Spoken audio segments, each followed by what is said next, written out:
কিভাবে আবারও ঘুরে দাঁড়াবেন এখন সেই দুশ্চিন্তায় খাগড়াছড়ির গুইমারার রামসু এলাকায় সহিংসতার আগুনে ক্ষতিগ্রস্তরা।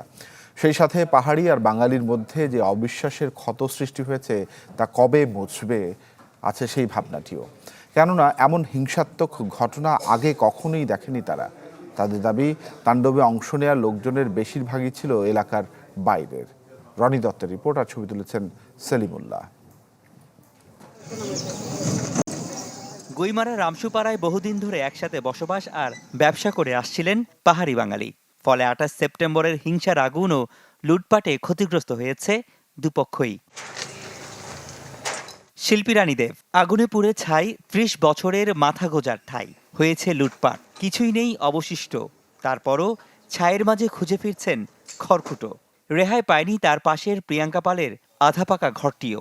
দুটা বাচ্চা নিয়ে প্রাণের ভয়ে চলে গেছি, কিছুই নিয়ে যেতে পারি না। শিবনুর বাড়ি যাই থাকতেছি, রাত্রে দিন হলে এখানে আসে বসে।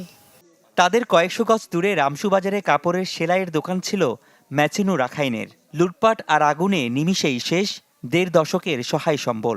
একই অবস্থা স্বর্ণের দোকানদার আথওয়াইন রাখাইনের। প্রতিষ্ঠান, স্বর্ণ সব হারিয়ে দিশেহারা তিনি। এখন কি করবে মা বাবা? এখান থেকে আমি পাঠাইলে ওদের পেট চলে। আমরা যখন ভিতরে ছিল ওরা দরজা বাঁধছি, এখানে মানুষ আছে তালা বন্ধ না। যখন আমরা তো ভয় পেয়ে গেছি। এই মানুষগুলো কিভাবে ঘুরে দাঁড়াবে তা যেমন অনিশ্চিত, তেমনি হারানো বিশ্বাস কিভাবে ফিরবে তাও জানে না কেউ। স্থানীয় সবারই বক্তব্য, তাণ্ডবে অংশ নেওয়া লোকজনের বেশিরভাগই বাইরে থেকে আসা। তাদের চিহ্নিত করে আনা হোক শাস্তির আওতায়। এই ধরনের কখনো ঘটনা ঘটেনি। পাহাড়ি বাঙালি আমরা সবাই উপপক্ষে এখানে ছিলাম। যত গোলাগুলির পরে আমরা সবাই সব দিক দিয়ে আমরা সবাই পালাইছি। আমরা পালানির পরে ঘরে আগুন ধরাই দিছি। আমরা এখনো রাত্রে ঘুমাইতে পারি নাই। আমরা রাত্রে শুধু আমাদের মনে মনে শুধু ভয় করতেছে, এখান থেকে কি এসে মারতেছে। কোনো কিছু নাই, দোকান ৩টা আছে ওইটাই পড়ে গেছে, বাড়ি ঘর কিছু নাই। স্কুলের ছাত্রী, এদের কিভাবে এত যে আক্রমণ করার পরিকল্পনা ছিল, কিভাবে একটা দয়া মায়াও ছিল না। তবে ক্ষতিগ্রস্তদের পাশে থাকার কথা জানিয়েছে স্থানীয় কর্তৃপক্ষ। এখানে যে ক্ষতি হয়েছে যার ক্ষতি হয়েছে সেটি আসলে অপূরণীয়। আমরা সরকারের পক্ষ থেকে তাদের পাশে থাকবো।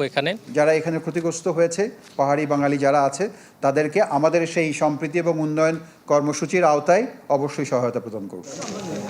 স্থানীয়দের মতে, আগুনে ক্ষতিগ্রস্ত শতাধিক বাড়িঘর, দোকানপাট, ক্ষয়ক্ষতি শত কোটি টাকা। এই ঘটনায় ক্ষতিগ্রস্ত কিংবা নিহত ৩ জনের স্বজনরা মামলা না করলেও ৩টি এজাহার দিয়েছে পুলিশ। রনি দত্ত, চ্যানেল 24, চট্টগ্রাম।